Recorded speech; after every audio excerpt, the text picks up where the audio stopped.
On August 14, 2022, at 7:58 a.m., a body was brought into the Harris County morgue. Burned, unrecognizable. Only a gold chain and a wedding ring remained. Clara identified it as her husband. She signed the paperwork. Arrangements began. A death certificate was issued. 2 days later, the same husband walked into a funeral filled with mourners.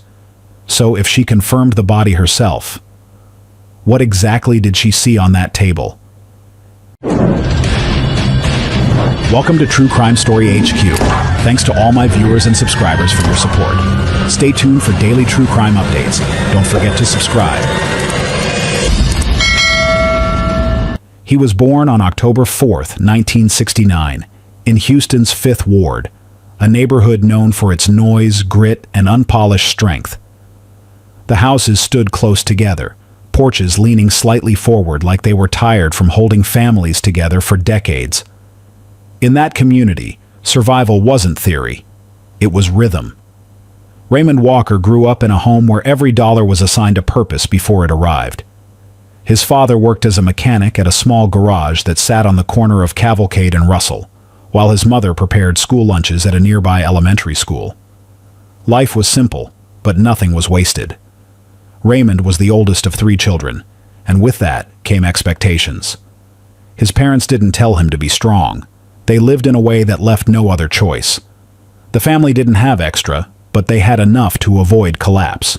The meals were steady, the lights stayed on, and when shoes wore thin, his mother would stretch them by cleaning them nightly and stuffing the toes with tissue. Raymond learned early what it meant to appreciate what you had. He also learned that love, for his parents, was demonstrated more through labor than language. His father wasn't a soft-spoken man, but he wasn't cruel either. He spoke with directness that sometimes sounded like frustration, but it came from exhaustion, not anger. When he taught Raymond how to hold a wrench, he said, "Whatever you fix it right the first time. Don't do halfway jobs." Raymond took that to heart, not just for work, but for life. If something mattered, you committed. You stood firm. You didn't abandon what you built.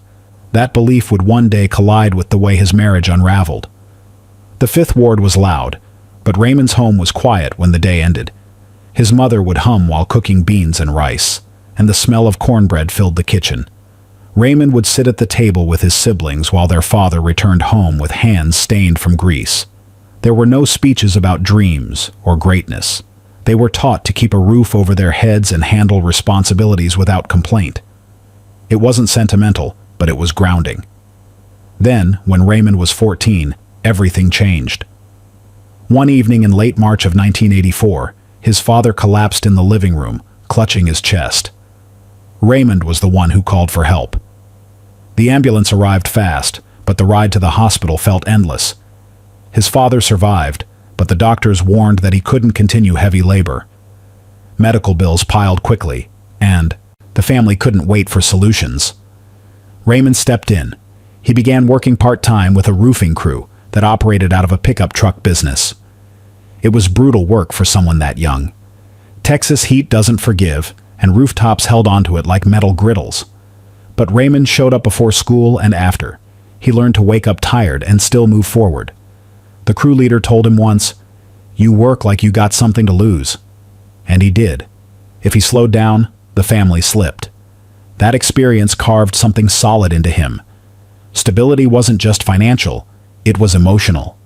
It was the knowledge that if things collapsed, he could hold them up. He didn't become hardened in a way that shut others out. He became someone who believed protecting what you love is the measure of character. But there was a cost. He never learned how to ask for support in return. He built himself to be a foundation, not a partner. By 18, Raymond graduated high school and chose not to attend college because he felt obligated to ensure the household remained stable. He stayed in Houston, working 2 jobs, roofing during the day and stocking shelves at a grocery warehouse at night.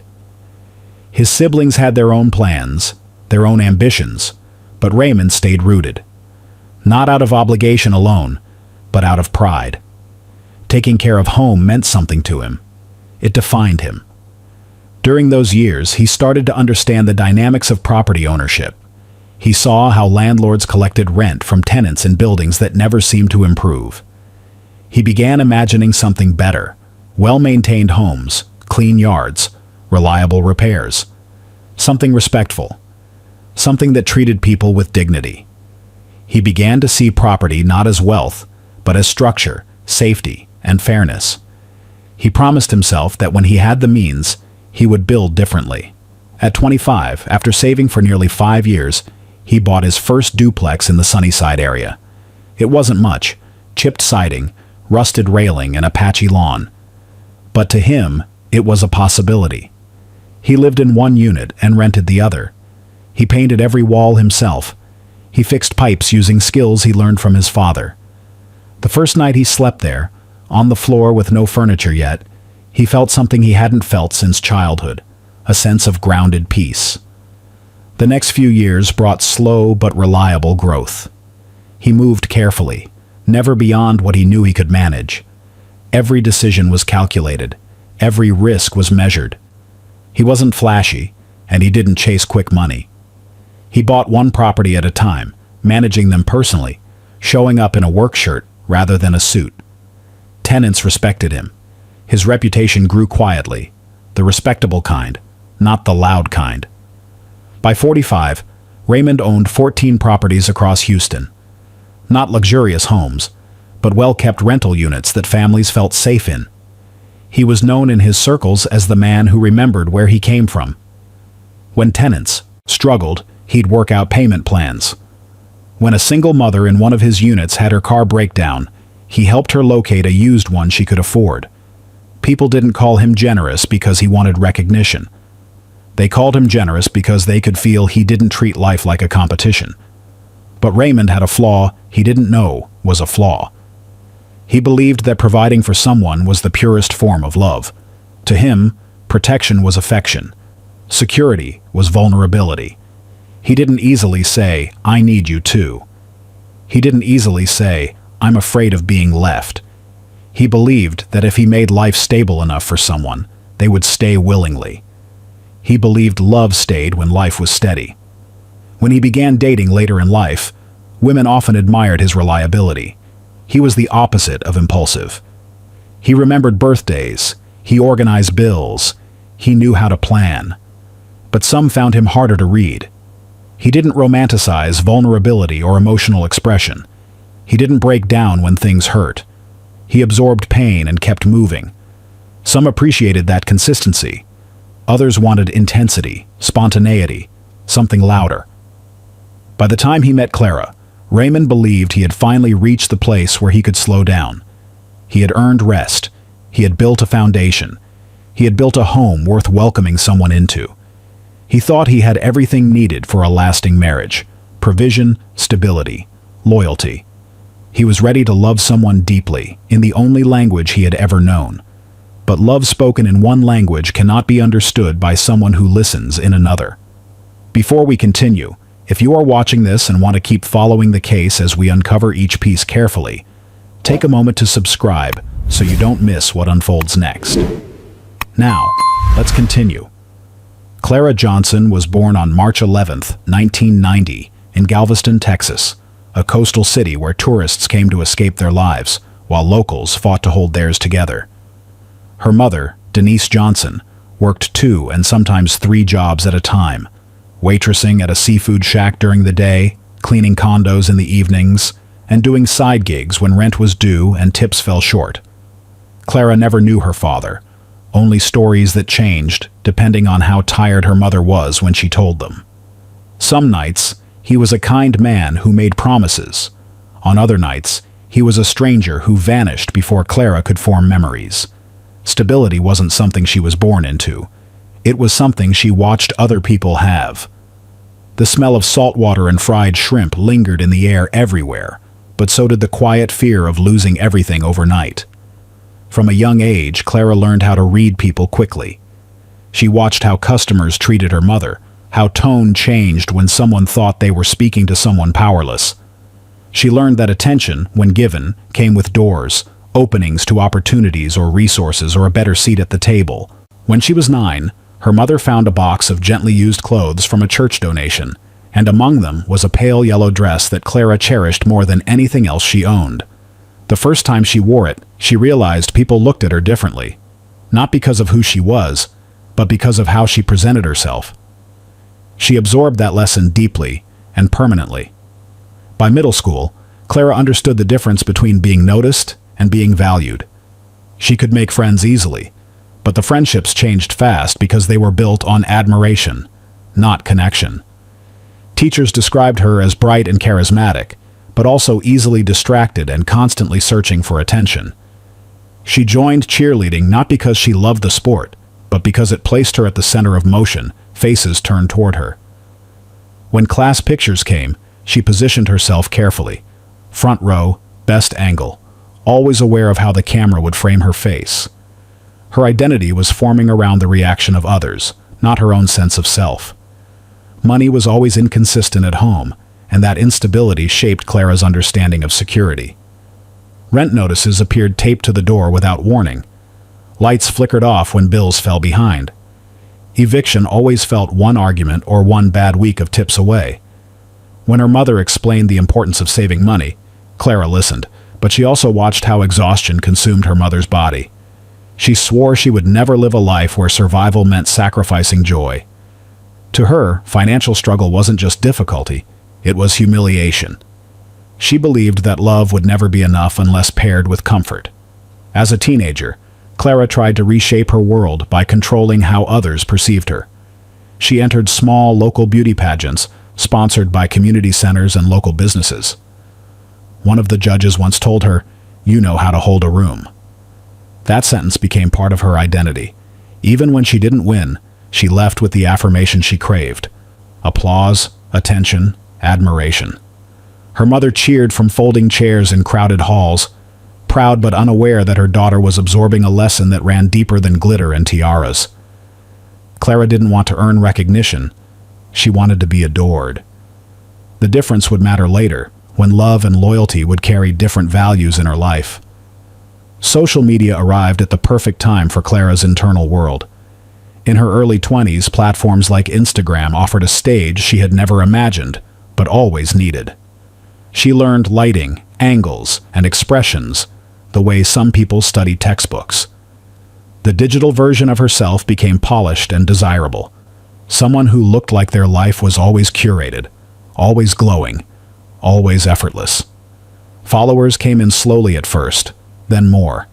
She found herself forming friendships with other women who shared the same hunger for attention. Online validation became her currency. She posted not to share, but to be seen. Offline, however, life told a different story. Rent was still unstable, and her side income came from promoting clubs, modeling for small boutiques, and occasionally dating men who liked being admired by someone as striking as her. She didn't call it using people. To her, it was leveling the playing field. She believed in taking what the world made accessible. She believed beauty was a resource, one her mother never had the luxury to use. Meanwhile, financial urgency remained constant. When her mother's health began declining from years of overwork, the pressure intensified. Clara wanted escape, not just from poverty, but from the memory of poverty. Her emotional blueprint continued forming around the idea that love was proven through how hard someone worked to keep her comfortable. If they didn't provide security, emotional or financial, she assumed they didn't care. She didn't trust promises. She trusted gestures. She didn't trust longevity. She trusted lifestyle. And she certainly didn't trust survival built on effort alone. In her mind, if someone truly loved her, they would want to elevate her, not simply stand beside her. In 2019, Clara attended a Houston real estate expo where vendors displayed investment opportunities, renovation strategies, and financial planning seminars. For most attendees, the event was about business. For Clara, it was about placement, who she could meet, who she could impress, whose lifestyle she could learn. She arrived dressed in white, a calculated color that suggested elegance, confidence, and new beginnings. Her hair was done, her heels were high, and she moved with practiced ease. This was an environment where people measured worth silently and immediately. Clara knew how to pass that test. That is where she met Raymond Walker. He was giving a short talk on sustainable property management and long-term tenant relationships. Clara didn't understand half of what he said, but it didn't matter. What mattered was the quiet confidence he carried. When he spoke, people listened. When he paused, people respected the silence. He didn't try to impress anyone. He didn't need to. To someone like Clara, accustomed to performing for attention, this was new. His presence was warm, steady, and grounded. It was the first time in years she felt safe standing still. Raymond noticed her too, but in a different frame. She was composed, poised, and confident. He didn't see vanity. He saw someone who understood presentation and cared about being seen. He admired her ambition, even if he didn't fully understand what shaped it. When they spoke, he listened carefully and responded thoughtfully. Clara later told a friend, "He talks like he's sure of everything, like he never worries." For someone who spent her entire life improvising survival, certainty felt like relief. To Raymond, Clara represented the future he believed he'd earned. A life where all the work, all the sacrifice, all the stability could now become something worth coming home to. To Clara, Raymond represented the exit door she had dreamed of since childhood. Escape from instability, escape from scarcity, escape from fear. Their connection wasn't built on shared values, it was built on mutual need. He wanted to provide. She wanted to be provided for. And in the beginning, that seemed enough. But love formed from need is fragile. When the need changes, so does the love.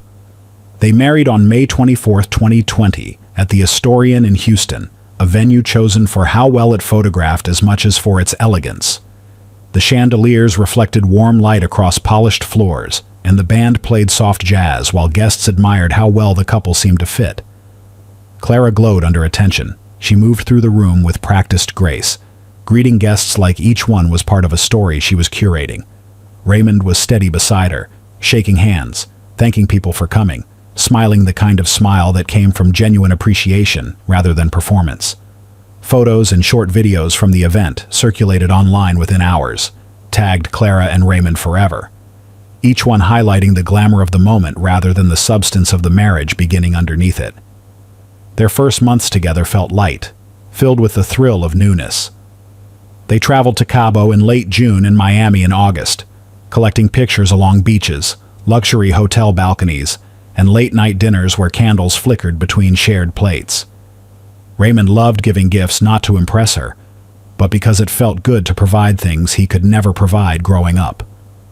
He bought her a diamond bracelet before one of their trips, and surprised her with a white SUV after they returned home. Clara posted a video of the moment, her voice bright as she said, "He really did this for me?" And the comments celebrated her. But when the suitcases were unpacked and the travel slowed, the tone of daily life revealed itself. Raymond woke early, usually before sunrise, moving quietly through the house as he reviewed contracts, scheduled property repairs, and checked on rental payments. He believed that consistency kept life steady, and so he kept to his routines faithfully. Clara's days started later, shaped around brunches, content shoots, and time spent with friends who lived in a world of social gatherings and shared aesthetic goals. In her circle, life was meant to feel soft. Schedules were flexible, plans changed depending on mood, and the measure of a good week was how much one enjoyed it. Their worlds didn't clash loudly. They simply moved differently. Raymond valued structure, calendars, reminders, follow-through, predictability. Clara valued spontaneity, experience, and presence in moments shaped to feel meaningful. One wasn't wrong, and the other wasn't careless. They were speaking two languages neither had ever learned to translate. When Clara would ask if they could go on a last-minute weekend trip, Raymond would reply, "I just need to make sure everything is handled first." When Raymond asked if she could adjust her spending so they could stay ahead on planning, she heard it as restriction instead of partnership. The first time their differences surfaced clearly was during their one-year anniversary dinner in May 2021. They sat across from each other in a dimly lit restaurant, a small celebration Raymond had arranged because he believed consistency mattered. Clara looked beautiful, dressed in soft peach silk, but she kept glancing at her phone as messages came through from a group planning a rooftop event later that weekend. Raymond watched her, waited a moment, and finally said, "Can we just be here tonight?" Clara sighed softly, not dramatically, but enough to place weight in the air. She replied, "I am here. You're the one who's always somewhere else, even when you're sitting right in front of me." Raymond didn't raise his voice. He didn't argue. He simply said, "Someone's got to keep us alive." To him, it meant responsibility. To her, it felt like distance. That sentence did not create a fight. No shouting, no tears, no dramatic exit. It simply marked the moment when they both realized they loved each other differently. Not less, not coldly, just differently. And difference, when not understood, begins to grow. If you're still watching, comment, "I'm still here," so we know who's following the story closely as we continue into the part where the tone of the marriage begins to shift. By late 2021, their home had patterns that didn't need to be spoken anymore. Raymond woke up every morning at 5:42 a.m., almost to the minute, took the same route to the gym, and then ate the same breakfast of oatmeal and black coffee while scanning maintenance reports from his properties. He left the house at 7:15 a.m. most days, drove the same silver truck, parked in the same section of the lot at his office, and returned most evenings around 6:30 p.m. Raymond believed that order made life easier. He lived by the idea that stability protected a household. Clara learned that stability also made someone predictable. She began knowing his steps the way people know the rhythm of their favorite song. She knew where he kept every password, when he checked his accounts, which credit cards he used for property expenses versus personal purchases, and even which drawers he never opened. There was comfort in that at first. It gave her structure she never had growing up. But as routine became repetitive, the house started feeling less like a shared home, and more like a system she had to operate inside. She began to feel watched even when he wasn't in the room, simply because she knew exactly when he would be back. Her world outside the house grew louder, as her world inside it grew quieter. Clara's friend circle shifted toward women who viewed relationships like negotiations rather than emotional bonds. They met at brunch spots in Midtown where the conversations were casual, but the undertones were sharp. One of her friends, Bree, said once while stirring her iced matcha, "Men are ATMs, learn the code or get stuck living basic." The table laughed, but the laughter wasn't really amusement. It was recognition of a shared belief. Clara never said she agreed, but she didn't disagree either. Online, the image of her life still looked perfect. She posted soft-lit selfies from the kitchen, videos of herself walking through boutiques, and well-planned photos from rooftop lounges with her friends. People commented things like goals, soft life, and queen energy, and Clara liked every one of them. What no one saw was the credit card statements. The cosmetic clinic visits billed under vague names. The clothes were purchased and returned only after pictures were taken. Image was currency, and currency required funding. Cosmetic procedures became part of her routine, but not openly. Small injections here and there to maintain a look of ease. Laser treatments. A few consultations for procedures she didn't yet go through with. The receipts were tucked away under makeup bags and handbags. And when she realized Raymond would eventually ask questions, she opened a crypto wallet that none of the house accounts could trace. The deposits were small at first. Money left over from split bills with friends, side promotional payments from boutique modeling. But the intent behind it was not subtle. It was a door that belonged only to her. Raymond first noticed the financial inconsistencies in October. A $712 transaction at a clinic that Clara claimed was just a facial. A $1,300 transfer from one of their joint cards to an unknown payment address. He didn't assume betrayal. He assumed there was a misunderstanding. He sat at the dining table one evening when she got home and said, in the same calm tone he used when discussing anything serious, "The card statements don't look right. Let's go over them." Clara didn't sit down. She kept removing her earrings one by one, taking her time like she was washing emotion off her face. She didn't want a financial conversation. To her, discussing spending felt like being measured, felt like being placed back in the scarcity she thought she escaped. She walked past the table and said, I had a long day. Not tonight. Raymond didn't push. He never pushed. He believed conflict solved nothing if it wasn't mutual, but the space between them expanded in that moment. Not loud, not dramatic, just enough to shift gravity. Over the next few weeks, the distance settled into their routines, like a third presence in the house. Clara stopped coming home before midnight some evenings, claiming she lost track of time or stayed longer with friends. Raymond didn't interrogate her movements, but he noticed patterns. He noticed when perfume lingered in the hallway longer than usual. He noticed when she showered before speaking to him. He noticed the careful way she avoided direct eye contact during ordinary conversations. One night, around 11:47 p.m., he finally asked, not sharply, not accusing, just steady. "You hiding something?" Clara paused in the kitchen doorway. She didn't tense. She didn't look guilty. She smiled, a small, tired smile, and said, "Just my sanity." Then she walked upstairs without waiting for a response. It wasn't the words themselves that mattered. It was the ease with which she said them. The ease of someone who no longer feared misunderstanding. Silence didn't fall over the house. It settled, like dust that collects over time when no one notices the windows have been left open. Neither raised voices, neither broke anything, neither cried. They simply lived beside each other, speaking less, thinking more. Raymond's days remained structured. Clara's became more fluid.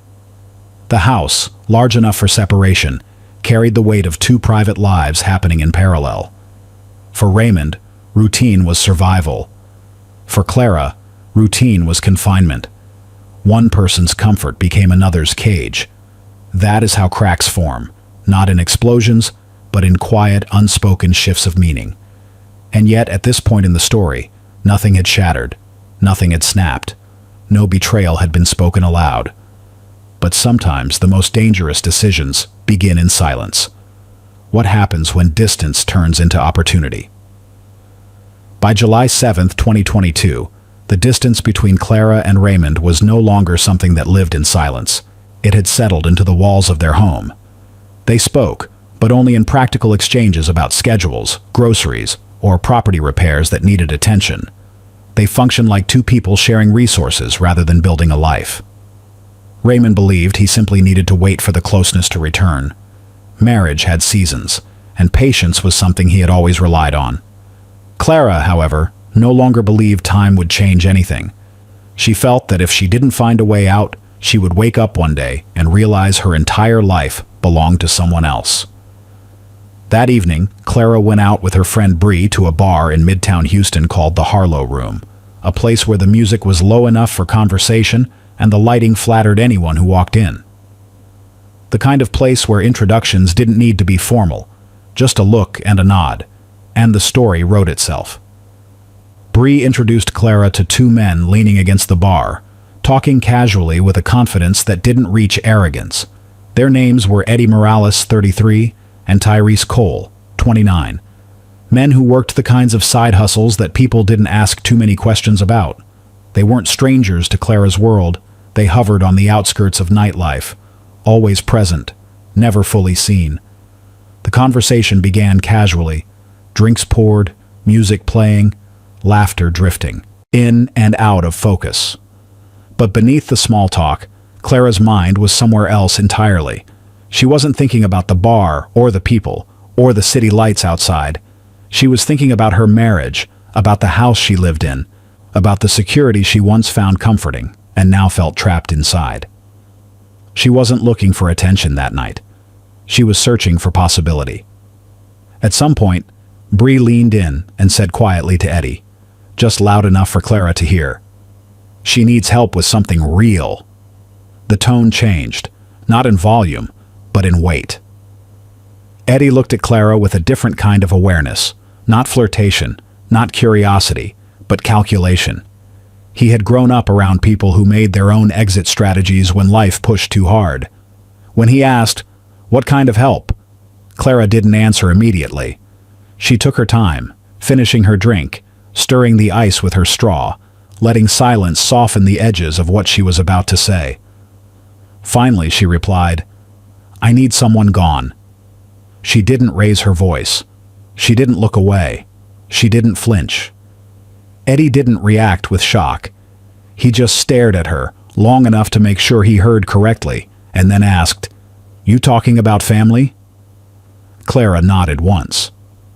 Tyrese, who had been quiet until then, leaned back and exhaled slowly. The kind of exhale that suggested he had seen requests like this before. "How serious are you?" he asked. Clara didn't hesitate. Very. They didn't move to a back room. They didn't whisper. They simply shifted into a new understanding. In their world, clarity mattered more than justification. Clara explained just enough, not in emotional confessions, but in logistics. She said the person lived with her. She said the marriage was over. She said she needed it handled in a way where no one would question it. And when Eddie asked what she meant by handled, she responded with the exact wording that would later be used in court. "I want it to look like a robbery." There was a pause that followed. Not hesitation, but acknowledgement. Eddie raised an eyebrow and said, "You sure you want to say that out loud?" Clara held his gaze and replied, "I've already said it in my head." Tyrese asked, "What's the number?" Clara said, 20,000. It wasn't an impulsive number. She had rehearsed it long before this night. She had reviewed Raymond's life insurance policies, done calculations, evaluated how much she could pull from the crypto account she'd been building in secret. 20,000 was enough to motivate men who were already comfortable sitting close to trouble, and small enough to avoid attention. Eddie and Tyrese exchanged a look, a silent agreement passing between them. The negotiation wasn't theatrical, it was controlled. Eddie asked for a deposit to confirm the seriousness of her intent. She agreed. She didn't push back, didn't question the amount, didn't ask how it would happen. She simply opened her phone, transferred $5,000 from one of Raymond's secondary accounts into a wallet address Tyrese provided. The transfer description read, "Consulting." Not a single letter out of place. Not a single detail sloppy. She had thought through this. Then came the exchange of information. Clara reached into her purse and pulled out a small envelope she had prepared before leaving the house. Inside, a printed photo of Raymond, his license plate number, and a handwritten schedule of his typical day. Leaving home, office arrival, lunch break, gym hour, return home. Every detail accurate, every detail confirmable, every detail usable. Eddie nodded as he scanned the page. Tyrese folded it and tucked it into his jacket. What happened next wasn't a celebration. It wasn't excitement. It was stillness. Clara felt something she did not expect. Not fear, not guilt, not adrenaline, relief. She felt something loosen inside her, like a door that had been jammed shut for years had finally opened. Planning his death didn't feel like destruction. To her, it felt like breathing room. A reclaiming of herself from a life she felt trapped inside. She had been waiting for someone to tell her she had the right to leave. No one ever did. So she made her own permission. As we continue, if you're still watching and following this story closely, take a moment to like and subscribe so these stories reach others who need to see how love, money, and desperation can collide in real life. These stories aren't just entertainment. They're reminders of how easily one choice can change every life connected to it. Now the deal was made. The plan was set. The first step towards something irreversible had already been taken. Clara walked out of that bar under the same streetlights she arrived under, but she did not walk out as the same person. She had made a decision, and decisions like that do not disappear when the sun rises.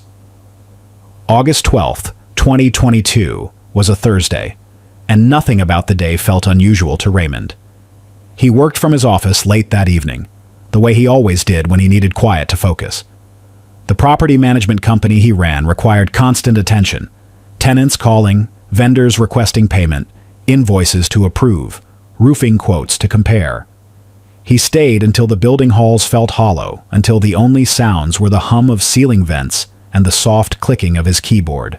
When the clock hit 9:30 p.m., he stood, stretched his back, and turned off the lights, unaware he was walking into the single most defining moment of his life. The parking lot outside his office was dim, lit only by a series of tall lamps, spaced farther apart than they should have been. Raymond walked with the confidence of someone who had walked that same stretch hundreds of times before. His truck was parked exactly where he always left it, space 18C, close to the exit. But as he reached for his keys, two figures stepped out from behind a parked SUV. They didn't rush him. They didn't shout. They simply approached with the quiet certainty of people who had already decided how this would go, and Raymond froze. Not in fear, but in awareness. Eddie Morales stood closest to him, hands visible, palms open, as if to communicate that violence wasn't necessary. Tyrese stayed a few feet back, scanning the edges of the lot like he was making sure no one else was nearby. Raymond's first instinct wasn't panic. It was confusing. He knew these men by face. The city is wide, but in certain social spaces, people overlap. He could not understand why they were there, why they were blocking him, or why Eddie spoke his name so calmly. Raymond Walker. The tone wasn't threatening, just certain. Raymond took a step back, keeping his eyes on both men. He didn't speak yet. Eddie began talking slowly, choosing the words with care, as if trying to prevent the moment from turning into something irreversible. He said Clara's name. He said she had come to them. He said the amount she offered. He did not dramatize it. He did not soften it. He simply laid the truth out, bare and unembellished. She paid us $20,000 to make sure you didn't wake up tomorrow. Everything in Raymond's recent life, the silence, the distance, the absence of warmth, crystallized into something sharp enough to cut. Instead of reacting with rage, Raymond leaned back against the driver's side door of his truck, the cold metal grounding him in a moment that felt unreal. He breathed once, then again, and in a voice barely above a whisper, he asked the only question he could form. "This is my wife you're talking about?" Not disbelief, just heartbreak. Eddie looked at him with a level of seriousness that didn't need to be performed. "We got messages. We got the schedule, the plate, the photo, and she's already put down 5. Raymond blinked, slow, controlled, processing what had been planned in rooms he never knew existed. And yet, instead of reacting in the ways the men might expect, Raymond did something neither anticipated. He straightened, looked both men in the eyes, and spoke with a steadiness so controlled it felt almost strategic. "If she hired you, then she believes I'm not coming home, which means I have an advantage right now." They looked at each other but didn't interrupt him. "I'll give you $25,000 to help me make her think you did it." The offer was not theatrical. It was pragmatic, precise, and calm in a way that suggested he had been considering options before the confrontation even began. Eddie didn't laugh, and Tyrese didn't smirk. The shift from one employer to another wasn't personal for them, it was transactional. "You're saying fake the whole thing?" Eddie asked. Raymond nodded once. "Yes, every detail. I want her to believe I'm gone." Tyrese asked the question that mattered most. "Why not just leave her?" Raymond inhaled slowly, jaw tight, voice low. "Because I need the truth on record. I need her to say it. I need to know if she ever loved me." It wasn't revenge. It was a demand for confirmation that the life he had built had been met with something honest, even if that honesty was betrayal. Raymond knew staging a believable death would require procedure, documentation, and precision he couldn't provide on his own. He needed official oversight. He knew who to call. He dialed Detective Marla Henderson of the Houston Police Department, Major Crimes Division, a detective he'd once met during a property dispute. Henderson had a reputation for focusing on facts, not drama. When she answered, "Henderson," Raymond's voice was calm, not frantic. "I need to report an active murder-for-hire attempt, and I need you to listen before you ask anything." She paused long enough to show she understood the gravity, and then said, "I'm listening." He laid out the meeting, the payment, the instructions Clara had given. Eddie and Tyrese stood a short distance away, quiet and watchful, while Raymond explained the deposit, the messages, and the physical details they'd received. Photos, license plate, a handwritten schedule. Detective Henderson asked to speak to the two men, and they answered her questions with an unsettling clarity. Eddie handed the phone back, and the plan began to form. After 12 minutes on that call, Henderson said plainly, "Do not confront her. Do not signal anything has changed. I'm authorizing a controlled operation." Her words set in motion a sting designed to gather the kind of evidence that would hold up in court. The operation required staging, photographs of a vehicle, a charred body, the right kind of injuries that would suggest a violent robbery. It required documentation of payments and recorded communications that would show intent. It required control of narrative. Clara had to receive proof and respond in ways that confirmed her intent to have him killed. The police wouldn't arrest her solely for planning. They needed her to make the final step, to confirm the crime. Raymond agreed to follow instructions, to play the part of the dead man long enough for investigators to capture her reactions. Standing in that parking lot, his hands resting on the truck door, Raymond felt a slow, heavy truth settle. He didn't cry. He didn't shake. He simply breathed and prepared. He understood that what he had believed about his marriage had been a construction built on trust that wasn't mutual. He had chosen this path not out of impulse, but out of a measured need to know. The next day would mark the start of a plan so precise it blurred the line between life and death. Thank you for your incredible support. This channel thrives because of viewers like you. Join our YouTube membership today to unlock exclusive perks, enjoy premium content, and help us keep creating the stories you love. The sting would begin at first light. The fake death would have to be believable. The lie would have to be airtight. And Clara, when shown the proof, would have to respond as someone who believed she had finally gotten what she wanted. The question no one had yet asked was this: when Clara saw the proof, would she feel grief or satisfaction? The sting operation was officially named Operation Phantom Husband, a term chosen quietly inside the Houston Police Department's Major Crimes Division on the morning of August 13, 2022. Detective Marla Henderson oversaw every part of the plan. She had handled organized crime, embezzlement, even contract killings before, but rarely did she see a case where the intended victim helped orchestrate his own murder. Raymond Walker had signed an agreement authorizing law enforcement to record, photograph, and stage his death for investigative purposes. Every step needed documentation, because a single legal error could collapse the entire case before it reached court. Henderson looked at Raymond before the operation began and said, "Once we start, there's no stopping until she's in cuffs. You understand that?" Raymond nodded. "I've already buried what mattered," he replied. Detectives began with logistics. The department's forensics team photographed Raymond extensively, front, side, and full body, so that later edits and mock autopsy photos would look legitimate. They coordinated with the county coroner to locate an unclaimed male body of similar build. Using facial reconstruction software, technicians adjusted lighting and positioning to superimpose details that matched Raymond's features. The result was hauntingly convincing. Under fluorescent light, the image of Raymond's body looked real enough that even Henderson admitted under her breath, "If I didn't know better, I'd believe this myself." Meanwhile, investigators worked with Eddie Morales and Tyrese Cole, the two men Clara had hired. Under HPD direction, they were equipped with hidden recording devices during all communication with her. Their phones were cloned to police servers in real time. Every text, call, and transfer instantly mirrored to Henderson's command center. The sting required trust between unlikely allies: a betrayed husband, two criminals turned informants, and detectives whose careers depended on precision. Henderson warned her team repeatedly, "She has to confirm the crime herself.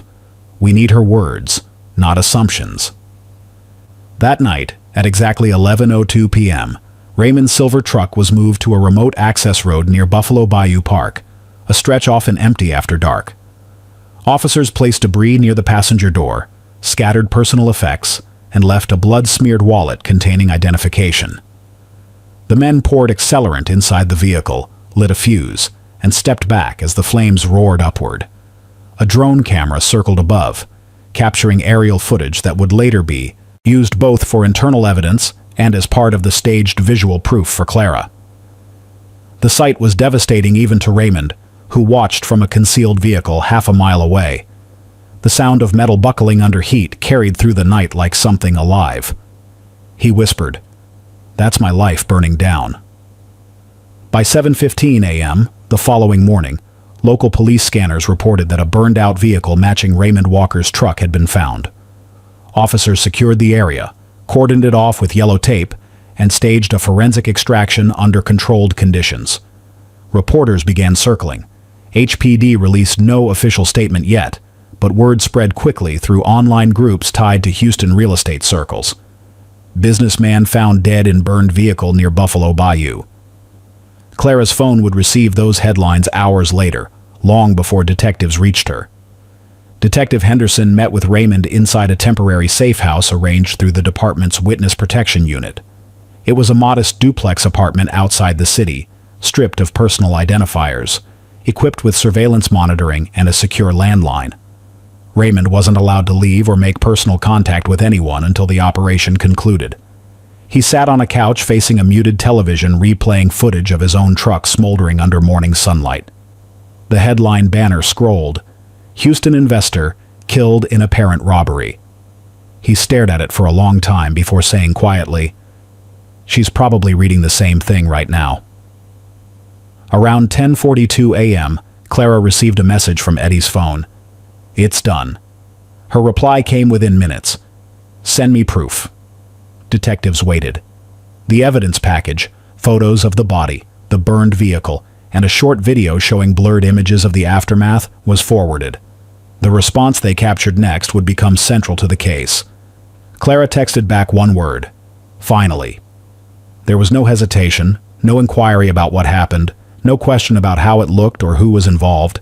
Just that single word. Henderson looked at her team and said flatly, "That's confirmation. That's intent." But she wanted more.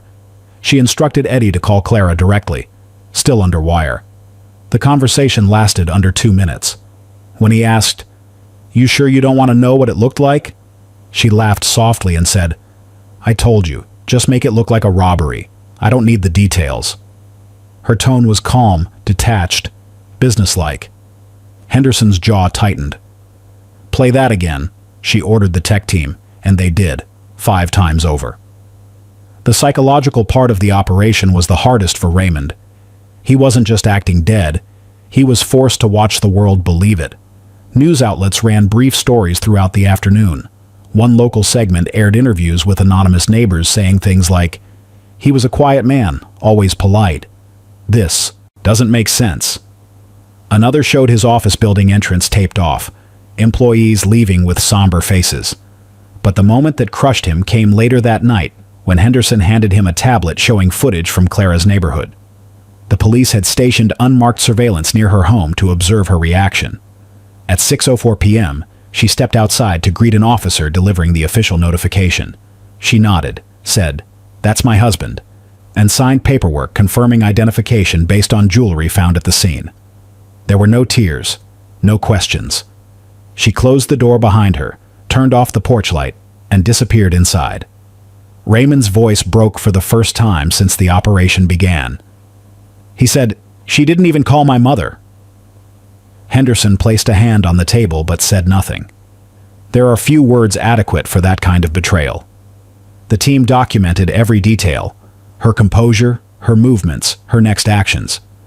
Within an hour of signing the identification report, Clara logged into Raymond's joint insurance portal from her personal laptop. Investigators captured screen recordings showing her downloading policy documents and beginning a claim submission for accidental death benefits. The digital timestamp showed 7:21 p.m. The case against her was no longer circumstantial. It was active, ongoing, undeniable. Throughout the following days, Raymond remained in the safe house while HPD expanded surveillance. Each morning, Detective Henderson updated him on Clara's activity: calls, emails, insurance correspondence. She told him, "She's not hesitating. That means she thinks the risk is gone." Raymond nodded, exhausted. "It's strange," he said, "watching someone plan your funeral when you're still breathing." He didn't eat much. He didn't sleep long. Every sound of traffic outside made him tense, as if the reality of being dead might somehow catch up with him for real. As the sting deepened, police began preparing the next phase, coordinating with the funeral home Clara selected. Investigators posed as staff to confirm her intentions. She requested a closed casket service, citing the condition of the remains. That detail alone, Henderson noted, was powerful evidence of intent. Clara wanted the closure of a funeral without the confrontation of doubt. When asked by the funeral director if she wished to include family photos or messages from relatives, she said, "No, just flowers. Keep it simple." The audio of that call was preserved as evidence. Henderson later remarked, "That's not grief. That's a transaction closing." At the safe house, Raymond struggled with waves of disbelief that came in fragments rather than tears. He would ask questions that no one could answer. Was I really that blind? Did she ever mean any of it? Henderson told him gently, "People believe what they need to when they love someone. That's not blindness, it's trust." But trust, for him, had become a relic of something he could never rebuild. Late one night, as the team reviewed transcripts of Clara's latest messages, Raymond sat near the window staring at a streetlight outside and whispered to himself, "She didn't even call my mother." The room went quiet. No one spoke after that. If you've been following this case, take a moment to think. What would you have done if you were in his place? Would you have called the police or confronted the truth directly? Share your thoughts in the comments. Cases like this aren't just about crime. They're about human limits, about what betrayal does when it wears a familiar face. Your engagement helps others see the red flags before it's too late. The operation, now in its final phase, had succeeded beyond initial expectations. HPD had recorded every message, every payment, every phone call, every text. Clara's words, her calmness, her lack of remorse, her efficiency, became the blueprint for her own arrest. But before police could act, she had one more step to take, one final act that would seal her fate and test just how far she believed she could go. August 14th, 2022, Harris County Morgue, 9:11 a.m. The room was sterile, quiet, and cold enough to sting the air. A single metal table stood under the lights, holding what looked like the remains of a man burned beyond recognition. Only a gold chain and a partially melted wedding ring gave the body any identity. When Clara entered, she didn't hesitate. Her eyes scanned the jewelry, not the body. The attendant, a coroner's aide named Luis Herrera, asked softly, "Ma'am, can you make a positive identification?" Clara nodded, her voice steady. "Yes, that's my husband." She signed the death confirmation without flinching, without asking a single question about the condition or the cause of death. Herrera later told investigators, "Most people can't even look, but she didn't look away." By afternoon, local news stations carried the story. Houston real estate investor Raymond Walker found dead in apparent robbery, one anchor announced. The coverage played footage of the burned car near Buffalo Bayou and neighbors offering the usual condolences. Statements like, "They seemed happy, always waved at us. You never really know." Clara appeared on screen briefly, standing beside the house's front gate wearing dark sunglasses, her face motionless. The reporter said she was visibly distraught, but the footage told another story. Her hands rested on her hips, posture calm, gaze steady. Detective Marla Henderson watched the clip from her office and told her partner, "If grief's a language, she's speaking a dialect I've never heard." That evening, while the city whispered condolences and social media filled with posts tagged "Rep. Raymond Walker," Clara sat alone in her living room. She placed her phone face down on the table and reached for a chilled bottle of champagne. The soft pop echoed through the silence of the house. She poured a glass, watched the bubbles rise, and whispered to herself, "Finally." On her laptop, multiple browser tabs remained open. State Farm life insurance claim form, Texas beneficiary policy laws, and average processing time after death. She typed quickly, methodically, saving drafts of claim forms, and uploading identification documents. Her search history that night, preserved by investigators, showed exact phrases like, "How long before insurance payout is released after spouse's death?" The timestamps aligned with the moment she had been officially notified of Raymond's death. Meanwhile, across town, in the HPD command center, Detective Henderson's team assembled every digital trace of Clara's last 48 hours. The voice memos from Eddie and Tyrese were synced, time-coded, and backed up on multiple drives. The $5,000 wire transfer marked as consulting was traced to Clara's account at First Houston Bank. The crypto transactions matched perfectly with Raymond's discovery of her hidden wallet weeks earlier. Even her text messages were now evidence, especially the one word that sealed her intent.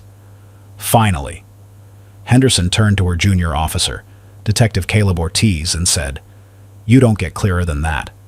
She confirmed the hit, the payment, and the outcome, without realizing she's talking to us the whole time. By 9:30 p.m., Clara was on her couch, scrolling through condolence posts and thinking of you messages. She replied to a few with heart emojis and short phrases like, "Thank you, we're devastated." At one point, she even commented on a news article about Raymond's death with, "He was a good man. My heart is broken." Behind that screen, the same heart was planning withdrawals and policy transfers.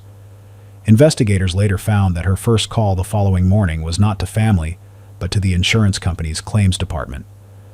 When the representative asked for verification of death, Clara said, "You'll have it within the hour," her voice clear, confident, composed. At the morgue, Herrera and his supervisor grew uneasy. Something about the way she had rushed through the identification bothered them. When Detective Henderson visited later that week, they told her, "She didn't even blink. Usually people break down. She just signed." Henderson noted every observation and added it to the growing case file. The evidence now formed a complete chain: financial motive, proof of solicitation, payment trail, reaction to staged death, and intent to claim benefit. Still, she needed to be sure that Clara wouldn't back away, that she would finalize the insurance claim, because that signature would move the sting from suspicion to conviction. As the fake widow slept that night, Raymond lay awake in the safe house, staring at a muted TV screen replaying his own obituary. News channels showed his photo beside headlines like, "Tragic end for local businessman." The man everyone believed was gone was watching the world process his death in real time. When Detective Henderson stopped by with updates, he didn't ask about the case first. He asked about Clara. "Did she call my mom yet?" Henderson shook her head. "No, she didn't call anyone." He looked down and whispered, "Then I guess she meant it." The pain in his voice wasn't loud, but it filled the room all the same. If you're watching this right now, think about it. What does it take for someone to erase another human being from their life completely? Is it greed? Is it hatred? Or something colder? The absence of anything at all? Tell me what you think in the comments below, because in the next part of this story, everything Clara thought she buried is about to stand in front of her, alive. August 20th, 2022, Houston, Texas. The morning sky hung low over the First Baptist Church on Westheimer Road, heavy with humidity and quiet anticipation. Black cars lined the parking lot, their engines ticking softly as mourners filed inside. The crowd was larger than expected. Neighbors, colleagues, reporters, even former business partners, all drawn by the story of a man whose life ended in a blaze and whose wealth had made headlines. Inside, the sanctuary was filled with flowers, the scent of lilies thick in the air. Clara sat in the front pew beneath a lace veil, her posture practiced, her sobs measured. To anyone watching, she looked like the perfect widow, composed, graceful, and tragically young. The choir sang softly as the pastor began his remarks, his voice echoing through the high rafters. "We gather today to honor the life of Raymond Walker, a man whose dedication to family and community will not be forgotten." Cameras flashed discreetly from the back, local media hoping to capture a moment of emotion. Clara dabbed her eyes with a handkerchief at every cue, lowering her head just enough for sympathy to take shape. But every movement seemed timed, every tear aligned with the rhythm of an audience she could no longer see as people, only as proof. One of the ushers later told detectives, "She cried like someone reading a script. When it stopped too clean." Outside the church, 3 Houston Police Department cruisers waited at the curb, engines idling, lights off. Detective Marla Henderson stood by the lead vehicle in a plain black suit, her eyes fixed on the church doors. She had been through stings before, but this one carried a weight unlike any other. Every step had led here: the recording, the wire, the fake autopsy photos, the insurance claim filed less than 72 hours ago. Inside her jacket pocket rested the arrest warrant bearing Clara Walker's name. Henderson glanced at her watch, 10:42 a.m., and gave a subtle nod to the officer beside her. The plan was simple: let her have her moment, then end it. Inside, the service neared its climax. The casket, glossy mahogany with polished handles, rested before the pulpit. The pastor invited anyone who wished to pay final respects to stand. A hush fell as the pallbearers stepped forward, hands steady, lowering the casket slowly toward the waiting hearse outside. The organist played softly, notes that trembled under the silence. Clara stood beside the casket, veil lifted slightly, lips parted in another practiced display of grief. As the casket began its slow descent, a sound cut through the still air, the sharp wail of sirens, breaking the illusion that this was just another funeral. Murmurs rippled through the crowd. Heads turned toward the doors as uniformed officers entered, their badges glinting under the stained glass. Outside, camera crews lifted their lenses, confused at first, unsure whether they were witnessing another tragedy or something else entirely. Henderson stepped through the church entrance, her voice clear but calm. "Mrs. Walker, please step aside." Clara froze, one hand clutching the edge of the casket. The pastor looked to the officers, uncertain whether to intervene, but Henderson's next words silenced him. "The service is over." Then the doors at the back opened again, and time seemed to stop. A man in black stepped inside, flanked by plainclothes detectives. He removed his sunglasses, revealing a face everyone in that room had seen on the news just days earlier. It was Raymond Walker, alive. For several seconds, no one breathed. Then came the gasps, the screams, the sound of chairs scraping against tile as people stood in disbelief. One woman whispered, "He's supposed to be dead." Another said, "Lord have mercy." Clara's hand went limp. Her body trembled. She took one step backward, her mind scrambling for reason, for denial, for anything that could make sense of what she was seeing. "No," she whispered. "No, that's not real." Raymond's eyes never left hers. He didn't speak, didn't move closer. The silence between them said more than any confrontation could. Henderson approached, reading Clara her rights, her voice low, steady, procedural. Clara tried to speak, but no words formed. As the handcuffs locked around her wrists, she turned toward Raymond with tear-filled eyes that finally seemed genuine, not from grief, but from shock. "How could you?" she whispered. Raymond replied softly, "I could ask you the same thing." The scene dissolved into chaos. Reporters surged forward, flashes bursting like white fire. Officers ushered people outside, keeping the crowd from closing in. The pastor stood frozen at the altar, one hand over his chest.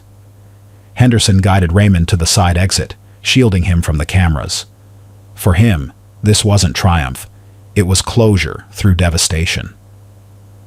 As Clara was led past him toward the cruisers, she stumbled, her composure gone, her veil slipping from her head and falling onto the church floor. Someone in the crowd shouted, "She tried to kill him." The rest of the whispers grew into a wave that followed her out the door. Outside, under the harsh Texas sun, Clara looked dazed as officers read her charges. Reporters' microphones extended over the police tape, voices calling out questions she couldn't answer. Her silence was now evidence. Raymond stood nearby, surrounded by detectives, his wedding ring catching a glint of light as he folded his hands. That same ring, the one she had used to confirm his death, now gleamed under daylight like proof that truth, no matter how buried, had returned. If you're still watching, ask yourself, what does justice really feel like in a moment like this? Is it satisfaction? Is it relief? Or is it the quiet emptiness of realizing that love turned into survival? Drop your thoughts below, because what happens next inside that interrogation room will test not just the truth, but the limits of remorse itself. The interrogation room inside Harris County Jail was silent except for the steady hum of the fluorescent light above. Clara Walker sat alone, her wrists cuffed, her veil long gone, replaced by a gray uniform that looked as lifeless as her expression. For 48 hours, she refused to speak. Detectives came and went, offering water, asking the same questions in different tones, none of which broke her silence. The woman who once orchestrated every move with precision now stared blankly at the wall, as if the stillness might somehow undo the past. On the third day, after a long stretch of quiet, Detective Marla Henderson entered the room with a file in hand. She placed it gently on the table and said, "You wanted control, Clara. Now you can control one thing. What happens next?" Clara looked up, her voice dry but sharp. "He never let me breathe." Henderson raised an eyebrow. "And that's why you tried to take his life?" Clara exhaled, eyes glassy. "I just wanted peace." 2 months later, on November 3rd, 2022, the case State of Texas versus Clara Walker opened at the Harris County Criminal Courthouse. The courtroom was packed. Reporters, spectators, even people who had followed the story online came to witness the woman who tried to erase her husband for money. The charges read aloud by the clerk were devastatingly clear: solicitation to commit capital murder, fraud, and criminal conspiracy. Clara sat at the defense table with her attorney, her hair tied back, face expressionless, as prosecutors outlined the case in chronological precision. Assistant District Attorney Laura Green addressed the jury first, saying, "This wasn't an act of impulse. It was calculated. A plan of greed, not of desperation." Her words landed heavily, echoed by the slideshow of texts, wire transfers, and the one-word message that changed everything. Finally. The testimony that followed cemented the state's case. Eddie Morales and Tyrese Cole, the men Clara hired, were escorted into court under protective custody. Their plea deals required full cooperation. Eddie spoke first, his tone unemotional as he recounted their first meeting at the Harlow Room bar. "She told us exactly what she wanted, said it had to look like a robbery, gave us photos, schedules, everything. We didn't change a word." The prosecution played audio recordings from their wired calls, each time-stamped and verified by the Houston Police Department. Tyrese added, "She wasn't scared, she just wanted it done." The courtroom listened in stillness as both men confirmed the payments, the instructions, and her reaction when they said the job was finished. Henderson sat in the gallery, her notes in hand, watching the plan she'd built unfold exactly as intended. When it was Raymond's turn to testify, the room shifted. He entered quietly, wearing a dark suit and the same gold ring that had once been used to identify his body. His demeanor was calm, his presence deliberate. He faced Clara for the first time since the funeral, and though her head remained bowed, she couldn't ignore the sound of his voice. "I didn't come back for revenge," he told the court. "I came back for the truth. I needed to see if she could admit what she did. I thought I knew her heart, but I was wrong. I built a home for someone who saw it as a prison." A few jurors turned away, some visibly shaken. It wasn't a speech of anger, it was resignation. A man who had lost everything except clarity. Over the next 3 days, evidence continued to stack higher. Financial statements, search history, audio recordings, surveillance videos, every piece told the same story from a different angle. Clara's defense tried to argue emotional strain, claiming she was manipulated by the men who took her money. But under cross-examination, she faltered. Prosecutor Green asked, "Mrs. Walker, who typed the word 'finally' after receiving photos of your husband's supposed body?" Clara hesitated, then whispered, "I did. Green pressed on. And when you filed his insurance claim less than a day later, was that manipulation too? Clara looked up, voice trembling. I thought it was over. I just wanted it to be over. The courtroom went silent again. Henderson later described that moment as the point where truth finally outran the lies. On November 10, 2022, after only 4 hours of deliberation, the jury returned with a unanimous verdict, guilty on all counts. The judge, Honorable Samuel Reese, spoke directly to Clara before sentencing. You planned your husband's death not because you were afraid, but because you wanted freedom without consequence. The state of Texas cannot return what you took from him, but it can make sure you never take again. He sentenced her to life imprisonment without the possibility of parole. Eddie Morales received 15 years and Tyrese Cole 18 for their cooperation in the sting operation. As the gavel struck, Raymond closed his eyes, not in triumph, but in finality. The chapter had ended, but it had no joy to offer. Months later, on February 8, 2023, Raymond visited the impound lot, where his burned truck was still kept as evidence. The once silver vehicle sat behind a chain-link fence, charred and hollow, a monument to deceit. He stood there quietly for several minutes, his reflection faint in the glass of a nearby patrol car. Then he removed the gold ring from his finger, the same ring that proved his existence, and placed it on the ground beside the wreckage. He whispered to no one in particular, "Greed can fake a death, but it can't fake a conscience." With that, he turned and walked away, leaving behind the remnants of a life that had already been buried once before. Thank you for watching this story. Please remember to like, share, and subscribe for more true stories like this one. Stories that remind us how trust, love, and greed can shape lives in ways we never see coming.